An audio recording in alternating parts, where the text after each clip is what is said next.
नमस्कार दोस्तों, फिर से आपका स्वागत है आपके अपने channel the law facts Hindi में। दोस्तों आज हम फिर से एक वेरी वेरी इंपॉर्टेंट क्वेश्चन के बारे में बात करेंगे जो बहुत ही इंपॉर्टेंट क्वेश्चन है और 20 मार्क्स का या 10 मार्क्स का ये क्वेश्चन है जो आने के चांसेस बहुत ज़्यादा हैं। तो दोस्तों बात करते हैं क्वेश्चन है दोस्तों, आंतरिक प्रबंध के सिद्धांत से आप क्या समझते हैं? क्या इस सिद्धांत के कोई अपवाद हैं? यदि हाँ तो उनका वर्णन कीजिए। जवाब है दोस्तों, आंतरिक प्रबंध का सिद्धांत, यह सिद्धांत क्या कहता है? यह सिद्धांत कहता है कि जो लोग कंपनी के साथ लेन देन करते हैं उन्हें कंपनी के आंतरिक मामलों जैसे कि मीटिंग कैसे हुई, प्रस्ताव पास हुआ या नहीं, मतलब इंटरनली कंपनी में क्या हुआ, उन्हें उनके बारे में जानने की आवश्यकता नहीं होती है। उन्हें सिर्फ यह मानना होता है कि कंपनी के अंदर सब कुछ ठीक से हुआ है और कंपनी में सब कुछ बढ़िया चल रहा है।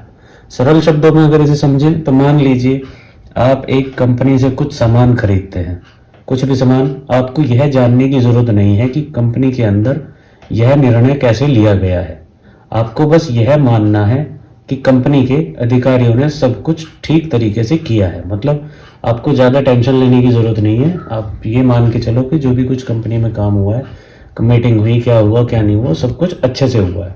अब दोस्तों हम इसे एक केस से समझते हैं। हमारे पास 3 केस है। केस नंबर 1, ये केस है दोस्तों रॉयल ब्रिटिश बैंक वर्सेस तरकंद 1856। इस केस में कंपनी के निदेशकों ने एक ऋण लिया, एक लोन लिया, ठीक है, जो कि कंपनी के नियमों के अनुसार उन्हें लेने की अनुमति थी, वो ले सकते थे, परमिसिबल था। लेकिन एक शर्त के साथ कि शेयरधारकों की मीटिंग में एक प्रस्ताव पास होना चाहिए।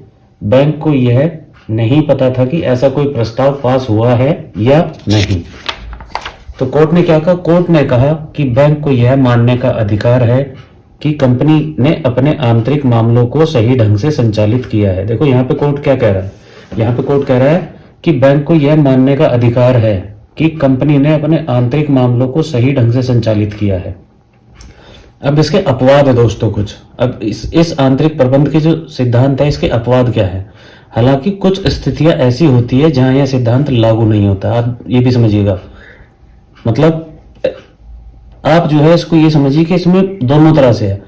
इसमें हमने पीछे जो देखा था, हमने ये मानना था कि कंपनी में कुछ भी चल रहा है उसकी हमें ज्यादा टेंशन लेने की जरूरत नहीं है क्योंकि वो उसका अधिकार नहीं है, ठीक है। लेकिन अब यहाँ पे उसका उल्टा भी हो रहा है।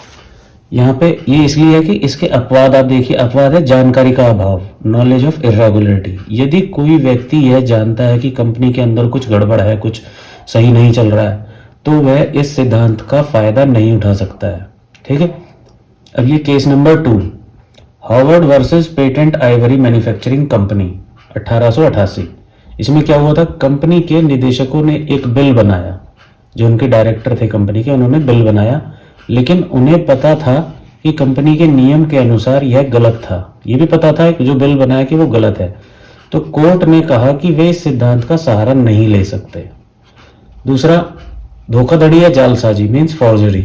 यदि कोई व्यक्ति धोखाधड़ी करके कंपनी के नाम पर कोई काम करता है, कोई भी व्यक्ति धोखाधड़ी करके कंपनी के नाम पे कोई काम करता है, तो यह कंपनी की जिम्मेदारी नहीं होगी, ठीक। केस नंबर 3 बहुत इंपॉर्टेंट केस है दोस्तों, ये रुबैन वर्सेस ग्रेट फिंगॉल कंसोलिडेटेड 1906, मतलब 1906 में। इसमें क्या हुआ था? कंपनी के एक कर्मचारी ने धोखाधड़ी से एक सर्टिफिकेट बनवाया, तो कोर्ट ने कहा कि कंपनी इसके लिए जिम्मेदार नहीं है, ठीक है। लेन देन कंपनी के नियमों के बाहर जो अगर होता है, तो यदि कोई अधिकारी कंपनी के नियमों के बाहर जाकर कोई काम करता है, जो कंपनी ने नियम बनाए हैं, अगर कोई अधिकारी उसके नियमों के बाहर जाकर कोई काम करता है तो कंपनी इसके लिए जिम्मेदार नहीं होगी, ये कोर्ट ने कहा। केस नंबर 3 केस है दोस्तों एजी ऑफ बेलाइज वर्सेस बेलाइज टेलीकॉम लिमिटेड 2009।